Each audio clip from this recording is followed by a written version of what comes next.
साथ बदलते भारत की शान।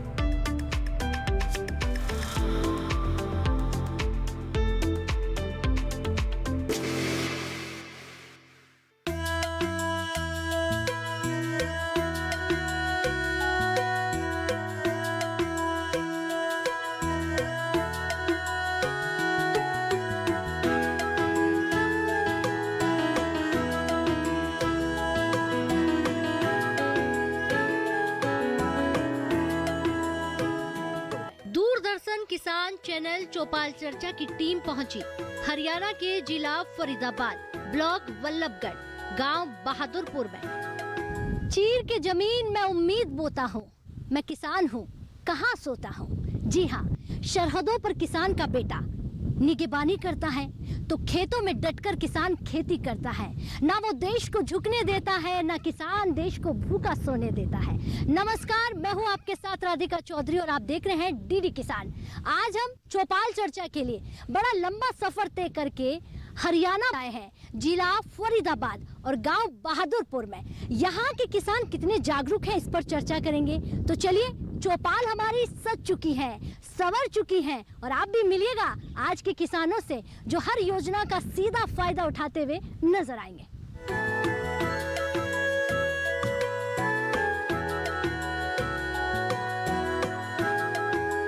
तो जैसा हमने आपको बताया कि शहरों से दूर गांव चल रहे हैं और गांव पहुंच चुके हैं। चौपाल एक सुंदर एहसास है, वही एहसास करवाने के लिए हम चौपाल में पहुंचे हैं। आज उन तमाम योजनाओं के बारे में बात होगी जो पीएम नरेंद्र मोदी किसानों के खाते में, या यूं कहें किसानों के हित के लिए देती है, और किसान उससे कितना लाभान्वित है ये जानने की ज़रूरत है। किसान भाई मौजूद हैं, वैज्ञानिक हैं, डॉक्टर हैं और जिनसे सीधे सवाल होंगे। अगर जानकारी नहीं भी है तो उसकी जानकारी भी आपको दी जाएगी। नमस्कार, क्या नाम है आपका? मेरा नाम सूरज सिंह है, गांव बहादुरपुर से हूँ जी। बहादुरपुर के सभी किसान एक बार अपने लिए जोरदार से तालियां बजा ले भाई।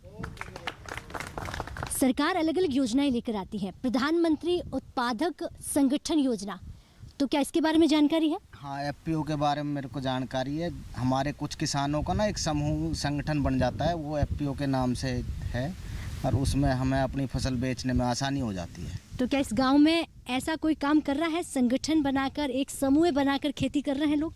हमारा गांव पीछे एक दयालपुर में एफपीओ बना हुआ है, उसके साथ जुड़े हुए हैं, लेकिन हमें आज तक इस योजना का लाभ नहीं मिला कुछ भी। जी, चलिए, योजना के बारे में जानकारी है लेकिन कुछ योजनाओं का जो लाभ है वो नहीं मिला है। डॉक्टर साहब भी हमारे साथ रहेंगे। जी, क्या नाम है आपका? डॉक्टर विजयपाल यादव। विजयपाल जी, किसानों को एफपीओ के बारे में इनको जानकारी है, लाभ नहीं मिला। मैं डॉक्टर विजयपाल यादव, वरिष्ठ समन्वयक कृषि विज्ञान केंद्र चौधरी चरण सिंह हरियाणा कृषि विश्वविद्यालय हिसार में यहाँ फरीदाबाद ज़िले में काम कर रहा हूँ। हमारे कृषि विज्ञान केंद्र में 5-6 जो अलग अलग विषय के विशेषज्ञ हैं, उनके जो है वैज्ञानिक हैं, वो जो विभिन्न जो हमारे ज़िले में जो खेती और उससे संबंधित विभाग हैं, जैसे कृषि विभाग है, बागवानी विभाग है, पशुपालन एवं डेयरी विभाग है, उन सब के साथ हमारा बड़ा अच्छा समन्वय होता है। और जैसा कि आपने कहा कि मिट्टी पानी की जांच जो मृदा स्वास्थ्य कार्ड है और प्रधानमंत्री फसल बीमा योजना है, प्रधानमंत्री फसल ये जो है सम्मान निधि योजना है और दूसरी अनेक जो है हरियाणा सरकार और भारत सरकार की योजनाएं हैं, उसमें हमारा जो कृषि विज्ञान केंद्र में है वो सभी डिपार्टमेंटों के साथ समन्वय स्थापित करते किसानों को उनकी जागरूकता के लिए कार्य करता है। लेकिन एक सवाल होगा डॉक्टर साहब आपसे कि हमारा जो योजनाएं सरकार हमें समर्पित करती है किसानों को, उसकी जानकारी आप किसानों को कैसे पहुंचाते हैं? वही जो मैंने पहले भी अपने इसमें रेफरेंस में बताया कि किसानों के साथ हम किसान बैठक करते हैं। जैसे आज आप देख रहे हैं, आपने जो किसान चर्चा की, इस बैठक में हो सकता है कुछ किसान छूट गए हो, तो उन लोगों तक कैसे? और आगे भी बता रहे हैं आपको, अभी तो एक पॉइंट बताया है मैंने। दूसरा, कई बार हम किसान मेले ऑर्गेनाइज करते हैं, प्रदर्शनी करते हैं, उसके ऊपर हम जो है प्रकाशन लिटरेचर निकालते हैं। और जो आपने कहा आजकल IT का ज़माना है, जो है हमने किसानों के ना जो है हमारे जो कुलपति महोदय हैं प्रोफेसर BR कंबोज, जो चौधरी चरण सिंह हरियाणा कृषि विश्वविद्यालय में, तो उन्होंने बहुत ही जोर दिया है जिले वाइज, भाई आप जो है हर एक गाँव से 2-2, 3-3 किसानों का एक डेटाबेस तैयार करें, जो कृषि विज्ञान केंद्र फरीदाबाद ने ही नहीं कि पूरे हरियाणा के विज्ञान केंद्रों ने विभाग से साथ मिलके, इसमें जैसे सूरज जी हैं और अपने ये जो है प्रहलाद जी हैं, जैसे 10 आदमी, 20 आदमी, 50 आदमी जिस गांव में हम काम कर रहे हैं, तो हमने उनका डाटा आगे भेज दिया है। और लगभग इस तरह हमने 3,500-4 हज़ार किसान, तो हम ताकि एक ही क्लिक से उनको मोबाइल से, ऐप से, उनके 3-4 ऐप बना दिए हमने। और सब किसान भाइयों को हम जानकारी भी देते हैं। हमारी जो मीटिंग होती है जिला स्तर पे दूसरे विभागों के साथ, अगर ज़्यादा से ज़्यादा किसान जोड़े, जो योजनाएं उनके थ्रू हम उनको अवेयर कर रहे हैं जी। चलिए, बहुत धन्यवाद आपका। बैठ जाइए आप। किसानों को डिजिटल के माध्यम से भी जागरूक किया जा रहा है, लेकिन ये जो चौपाल है, ठंडी हवाओं के नीचे खाट पर, कुर्सी पर जो किसान बैठे हुए हैं और वैज्ञानिक साथ में है, इससे बेहतर जानकारी कभी मिल नहीं सकती।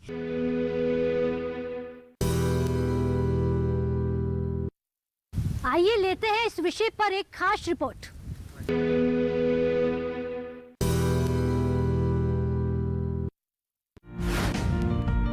प्रधानमंत्री फसल बीमा योजना। कृषि और उससे जुड़े व्यवसाय भारतीय अर्थव्यवस्था की नींव हैं। 50% से भी ज्यादा लोग इनसे ही रोजगार पा रहे हैं। देश के सकल मूल्यवर्धन में इनका योगदान करीब 17% है। सरकार अन्नदाता की आय बढ़ाने के लिए लगातार कोशिशें कर रही है। किसान उत्पादक संगठन यानी FPO की अवधारणा भी इसी कोशिश का नतीजा है। इस योजना के तहत बहुत सारे किसान समूह बनाकर खेती करते हैं और अपनी फसल सामूहिक रूप से बेचते हैं। इसी को FPO कहते हैं।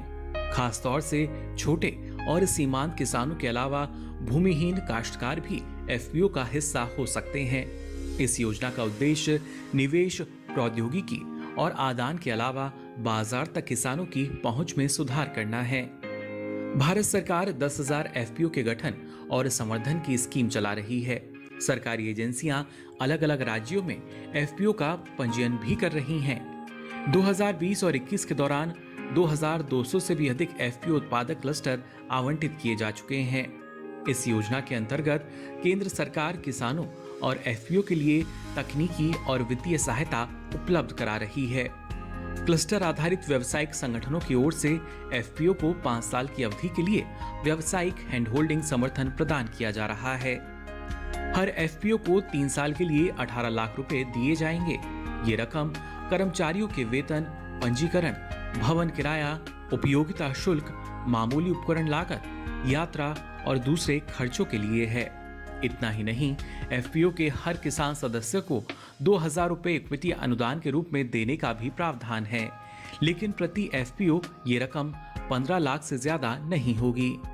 FPO को 2 करोड़ रुपए की बैंक योग्य परियोजना के लिए 75% तक का क्रेडिट गारंटी कवर दिया जाएगा, जबकि 1 करोड़ रुपए की बैंक योग्य परियोजना के लिए 85% तक क्रेडिट गारंटी कवर की सहायता प्रदान की जाएगी।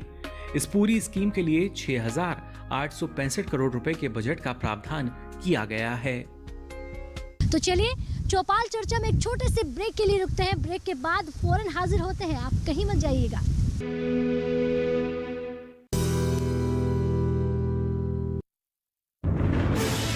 कोरोना वायरस के खतरे से बचते हुए फसल की कटाई, बिक्री, खरीद, नई फसल की जुताई और बुआई सुरक्षित हो सकती है अगर हम लगातार हाथों को साबुन और साफ पानी से नियमित अंतराल पर धोते रहें। नाक, मुंह को मास्क, गमछे या कपड़े से ढक कर रखें। आंख, कान, नाक, मुंह न छुएं। आपस में 2 गज की दूरी बनाए रखें। मास्क और 2 गज की दूरी के मंत्र को अभी हमें छोड़ना नहीं है। फसलों की बुवाई एवं कटाई करते समय आपस में कम से कम 2 गज की दूरी बनाए रखें।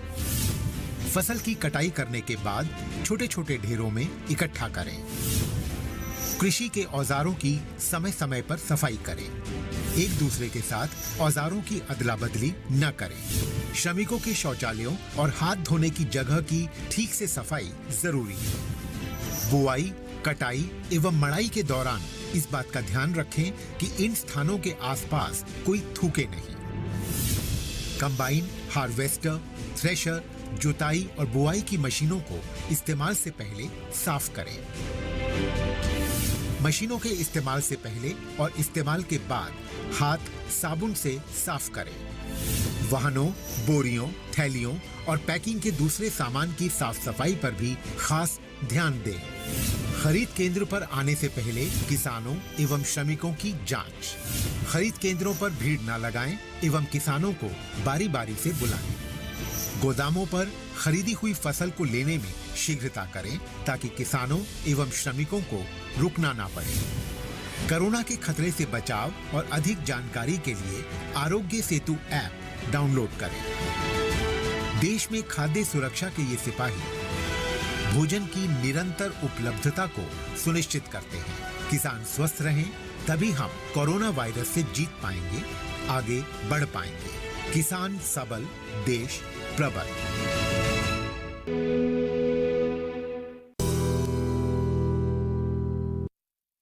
ब्रेक के बाद बहुत स्वागत आपका।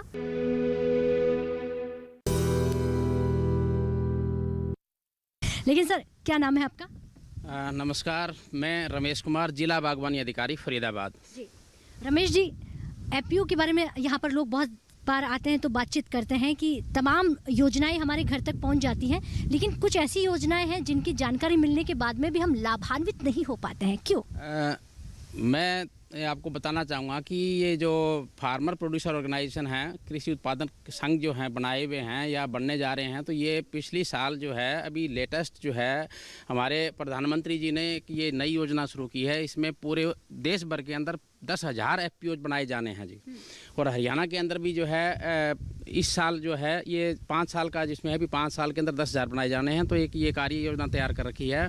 तो इस साल जो है हरियाणा के अंदर 50 एफपीओ बनाए जा रहे हैं और इसमें 4 इम्प्लीमेंटिंग एजेंसी उन्होंने कर रखी है, जिसमें SFAC गवर्नमेंट ऑफ इंडिया है, SFAC हरियाणा है, NCDC है और NAFED है। इस तरह से ये 4 संस्थाएं जो कर रही है। तो अपने फरीदाबाद ज़िले के लिए 2 एफपीओ का लक्ष्य इसमें रखा है और इस 2 एफपीओ को जो है अभी इनकी जो है ना रजिस्ट्रेशन का कार्य अभी प्रोसेस में है और उनकी रजिस्ट्रेशन अभी हो जाएगी।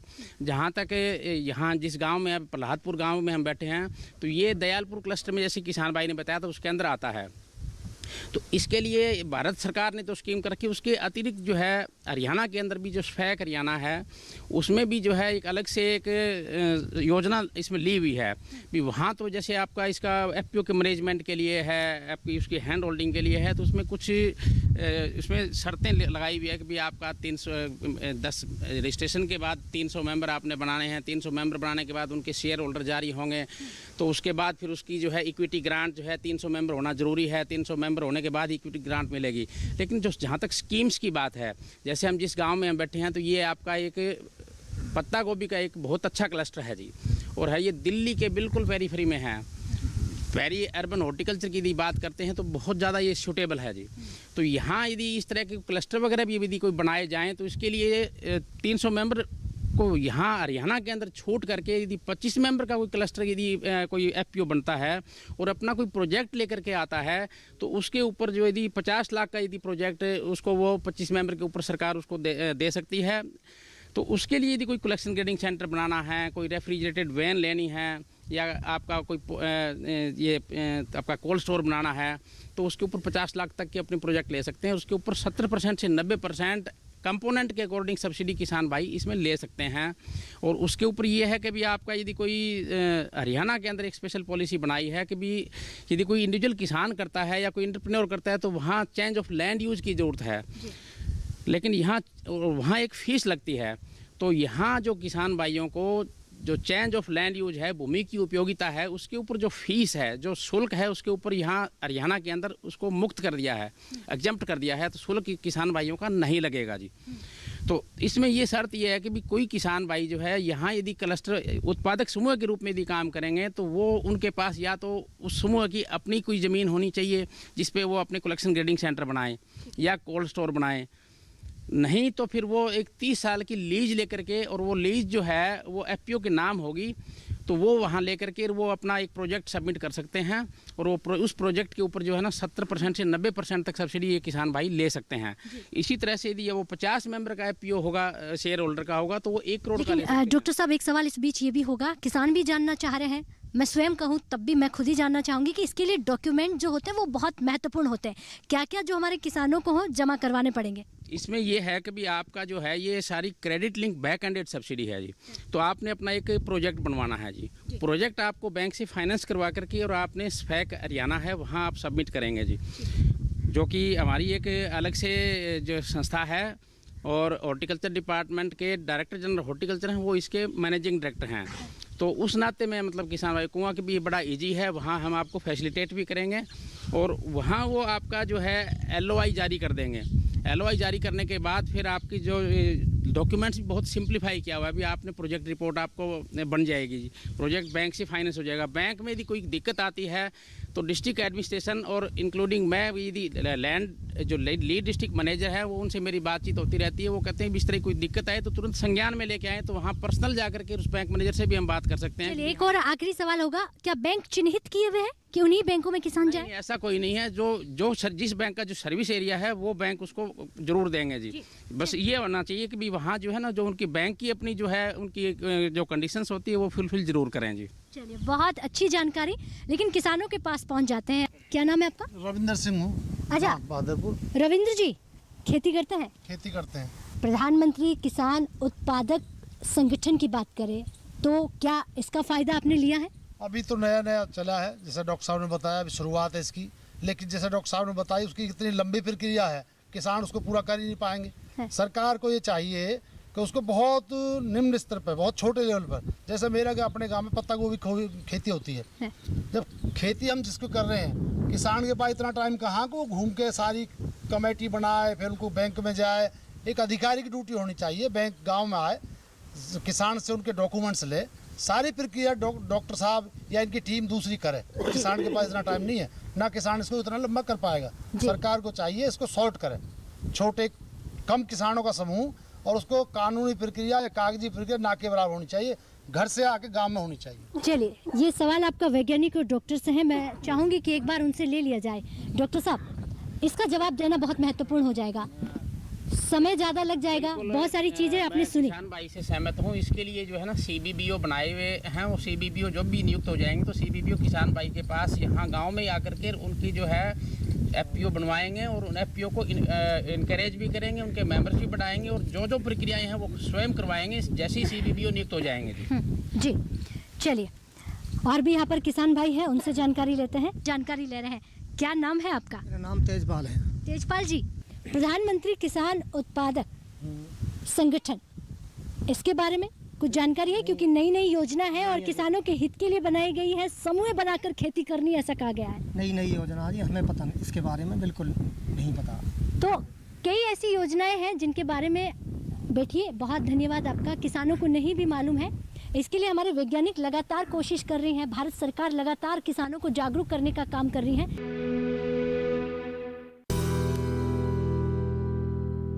तो चलिए, चौपाल चर्चा में एक छोटे से ब्रेक के लिए रुकते हैं, ब्रेक के बाद फौरन हाजिर होते हैं, आप कहीं मत जाइएगा।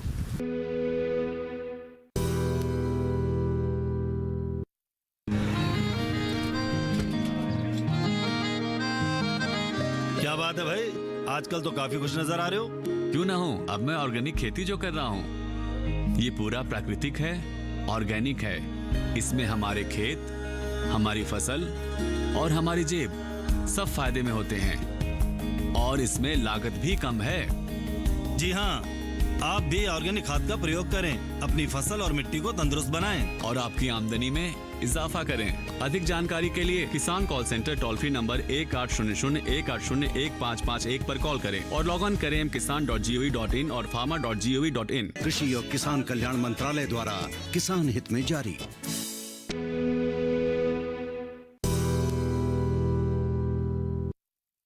ब्रेक के बाद बहुत स्वागत आपका। यहाँ पर और भी किसान हैं जिनसे जानते हैं। कुछ किसान भाई ऐसे भी हैं जो हाथ खड़ा करके कहते हैं कि हमें मालूम है और हम बताएंगे। नमस्कार, क्या नाम है आपका? कुलदीप कौशिक, ग्राम बहादुरपुर, जिला फरीदाबाद। जी कुलदीप जी, सबसे पहले नई योजना जो अभी बनी है, किसानों का समूह बनाना है जिसे किसानों की हितैषी कहा जाए, दोगुना फायदा होगा, बचत होगी, बिचौलिए कम हो जाएंगे, तमाम ये बातें कहा गई है। लेकिन क्या मालूम है इस जानकारी के बारे में? मालूम है मैम, एफपीओ के बारे में भी जानकारी के मालूम है, लेकिन इसमें मैम कमियां हैं काफ़ी। किसी भी गांव में चले जाओ आप, कहीं भी पूरा गांव एक संगठन में नहीं आएगा। कहीं 10 किसी मोहल्ले में 10 किसान इकट्ठे हैं, किसी में 20 इकट्ठे हैं, किसी में 15 इकट्ठे हैं। तो गवर्नमेंट को कुछ ऐसा करना चाहिए कि इसमें जो संख्या इन्होंने 300 और 600 तक की कर रखी है उसको कम करें, जो कम से कम किसानों का छोटा समूह भी इस क्लस्टर से इसमें जुड़ सके। जी, ये कमियां हैं, इनको दूर करा जाए किसी भी तरीके से। चलिए, और उन बिचौलियों को खत्म करने का ही तो मकसद जो है वो किसानों का होता है। लेकिन बहुत सारे ये सवाल जो इनके थे वो जवाब, क्योंकि ये बार बार सवाल उठा रहे हैं जो आपने भी सुने होंगे। मैं किसान भाई को अभी जो मैंने इनसे पहले एक किसान भाई ने सवाल पूछा था कि भी ये 300 मेंबर है, तो वो मैं थोड़ा दोबारा फिर पुनः इसको क्लियर कर देता हूँ कि भी जो हैंड होल्डिंग की जो मदद है उसके लिए कंडीशन 300 मेंबर्स की है। यदि किसान भाई ने अभी कहा था भी 25 मेंबर है, तो मैंने आपको बताया था पहले भी कि 25 मेंबर का कोई किसान, यदि 25 शेयर होल्डर का एफपीओ है कोई, तो हरियाणा के अंदर स्फैक हरियाणा ने स्पेशल जो है स्कीम्स चला रखी है। 50 लाख रुपए तक के प्रोजेक्ट जो है वो 25 मेंबर के किसान भी ले सकते हैं। और वो मैंने दोबारा पुनः फिर मैं आपको एक जानकारी दे दूं कि भी हरियाणा के अंदर जो है चेंज ऑफ लैंड यूज के लिए भी फीस के अंदर एग्जम्पशन दे दी है। और आपका जो 25 मेंबर के किसान हैं, कोई कलेक्शन ग्रेडिंग सेंटर बनाना चाहते हैं, कोल्ड स्टोर बनाना चाहते हैं, रेफर वैन लेना चाहते हैं, या इस तरह के कोई आपका जो मार्केटिंग इंटरवेंशन का कोई काम है, या आपका फिर रिटेल मार्केटिंग का भी करना चाहते हैं, कोई आपकी रिटेल शॉप करना चाहते हैं, तो उन सब के ऊपर भी जो कंपोनेंट वाइज है वो 70 से 90% तक अनुदान है। ठीक है, और बहुत सिंप्लीफाई किया हुआ है। तो ऐसी बात नहीं है कि वो नहीं है, 25 मेंबर का भी ले सकते हैं, 50 मेंबर का होगा तो 1 करोड़ रुपए तक का वो ले सकते हैं। जी ठीक है, तो इस तरह के प्रोजेक्ट ले सकते हैं। चलिए, बहुत धन्यवाद डॉक्टर साहब, क्योंकि लोगों को या यूँ कहें किसान जागरूक नहीं हो पाते हैं तो इसके लिए चौपाल लगती है। और डीडी किसान भी किसानों के बीच पहुंचता है। जहां आपने 300 और 600 लोगों की बात की, वहां पर 25 लोगों के समूह में भी आप खेती कर सकते हैं, एक ग्रुप बना सकते हैं। और भी हमारे यहाँ किसान हैं जी, युवा भी मौजूद हैं। यही तो सुंदर भारत की पहचान है, जहाँ युवा हो, बुजुर्ग हो, महिलाएं हो, चौपाल में बैठती हैं और सीधा डॉक्टर और वैज्ञानिकों से जानकारी लेती हैं। क्या नाम है आपका? नमस्ते मैडम, मेरा नाम हरजीत, ग्राम बहादुरपुर। जी, क्या कोई सवाल है, या फिर मैं सबसे पहले आपसे ये कहूँ, क्योंकि युवा है आप और आप खेती बाड़ी से सीधा कनेक्ट होते हैं, भारत सरकार भी यही चाहती है, पीएम नरेंद्र मोदी जी भी कहते हैं कि अगर युवा जागरूक होगा तो आने वाले समय में सबसे महत्वपूर्ण है कि किसान जो खेती में बिचौलियों से परेशान हो जाते हैं या जहाँ भी उनको नुकसान होता है उसका सीधा फायदा होगा। प्रधानमंत्री अगर किसान उत्पादक की बात करें, संगठन की बात करें, एफपीओ की बात करें, क्या इसके बारे में जानकारी? इसके बारे में बहुत जल्दी ही 2-4-6 महीने में मतलब हमारे बीच, या फिर मैं ये कहूँ हमने इनकी मीटिंग 1-2 अटेंड करी है, तो धीरे धीरे इसके बारे में हमें जागरूकता हो रही है और हम इससे जुड़ने की भी कोशिश कर रहे हैं और कोशिश कर रहे हैं कि हम सब मिलके इसका फ़ायदा लें। जी, आपको क्या लगता है कि एक समूह बनाकर अगर खेती की जाए तो उससे फ़ायदा हो सकता है? उस मीटिंग से आपको ऐसा कुछ लगा? फ़ायदा तो होगा जी, यूनिटी में कोई भी काम करने से फ़ायदा तो होता है जी। ठीक है, बहुत धन्यवाद, बैठिए। और भी यहाँ पर किसान भाई मौजूद हैं, उनसे सवाल करते हैं। देखिए, यूनिटी बनाकर काम करते हैं तो बेहतर है कि उसका फ़ायदा मिलना है। क्या नाम है आपका? ऋषिपाल जी। ऋषिपाल जी, प्रधानमंत्री किसान उत्पादक संगठन नई योजना है और मुझे लगता है कि ये योजना भी मृदा स्वास्थ्य कार्ड की तरह ही है कि अगर एक बार आपने जानकारी ले ली और समूह बना लिया तो उसका आपको सीधा फायदा हो सकता है। तो क्या आपने ऐसे समूह से जुड़े हैं? बस वह आपको पहले बताया कुछ किसानों ने जी, इसमें यही तो है सबसे बड़ी दिक्कत के जो है कुछ लोगों ने जैसा नहीं कराया, कुछ ने करा लिया, उनको नहीं फायदा हुआ, इसमें यही दिक्कत आ रही है जी। तो जानकारी आपको मिल रही है या नहीं? नहीं, जानकारी तो मिलती है जी। जी, किसानों के सवाल बहुत सारे हैं और उन सवालों का जवाब जो है डॉक्टर साहब से ले लेते हैं। डॉक्टर साहब से ये सवाल होगा, महत्वपूर्ण सवाल ये इसलिए होगा कि हम तमाम योजनाओं के बारे में बात कर रहे हैं और उसका उद्देश्य क्या है वो आपको बताना है। लेकिन सबसे पहले आपका नाम क्या है?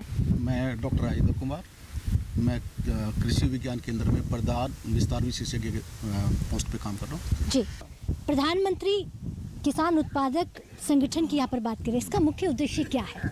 मैडम ये है कि कोई भी आप सोसाइटी मिलजुल के काम करेंगे, उसमें कि आपका मैन पावर जो रिसोर्सेज हमारे पास है वो अच्छी तरह यूज हो जाएंगे। भी हम चाहते हैं कि प्रहलाद जी हमारे किसान हैं, इनकी अच्छी मार्केटिंग है तो ये मार्केट पकड़ेंगे। एक आदमी जो है आपको इनपुट्स अरेंज करे, एक आदमी जाएगा तो ले आएगा सबका सामान। भी आपके ग्रुप में 50 आदमी है, 50 आदमी की रिक्वायरमेंट है भी हमने बीज लाना है, तो 50 का एक आदमी बीज लाएगा, नहीं तो 50 आदमी बीज लेने जाएंगे। तो एक संगठन बनने के बाद आपका काम इजी हो जाता है और we can get more profit. जी, इस संगठन में जैसे 600 लोगों का 300 लोगों का होना ज़रूरी है, क्या ये ज़रूरी है या इससे कम भी हो सकता है? मैं तो मानता नहीं ज़्यादा कंडीशन, जितना छोटा रहेगा इट विल बी एक्टिव। जो डॉक्टर साहब ने अभी कहा था, डॉक्टर रमेश ने जो बताई बात, वो ठीक है, वो करके वो सपोर्ट नहीं मिलेगा आपको, बिग नॉर्म्स है भी। उन्होंने कहा अभी 300 का होगा तो आपको कुछ facility, you will get some facilities. ठीक है, अगर छोटा ग्रुप होगा तो आपको खुद सर्वे करना पड़ेगा। ये बहुत धन्यवाद आपका। यहाँ तमाम किसान हैं जो बहुत सारे सवाल कर रहे हैं, लेकिन चौपाल चर्चा आप देखिए, सर पर धूप आई है लेकिन लगातार लोग बैठे हुए हैं और ये जानकारी जो है किसान भाई वैज्ञानिकों से लेना चाह रहे हैं। एक भाई साहब और हैं जो जवाब भी देना चाह रहे हैं। क्या नाम है आपका? अनिरुद्ध। अनिरुद्ध, पढ़ाई करते हैं या खेतीबाड़ी? पढ़ाई भी करते हैं, खेतीबाड़ी भी करते हैं। हाँ, युवा है, जागरूक है, पढ़ाई कर रहे हैं, खेतीबाड़ी भी कर रहे हैं। खेतीबाड़ी में हमारे तमाम किसान बैठे हुए हैं। आपसे जानना चाहूँगी कितनी जानकारी है प्रधानमंत्री किसान उत्पादक संगठन के बारे में, एक समूह जो बनाकर खेती करने का जो इस बार प्रधानमंत्री जी ने एक नई योजना आपके लिए लेकर आए हैं, क्या इसकी जानकारी ली है? तो इसकी जानकारी धीरे धीरे मिल रही है, काफ़ी जानकारी मिल गई है कि इसमें संगठन में काम करना है। हाँ। और एक ग्रुप बनाने है और उसके साथ सबको एक साथ काम करना है, उससे ताकि सबको फ़ायदा हो। जी ठीक है, इसका प्रयास करेंगे। चलिए, बहुत धन्यवाद। बैठिए आप।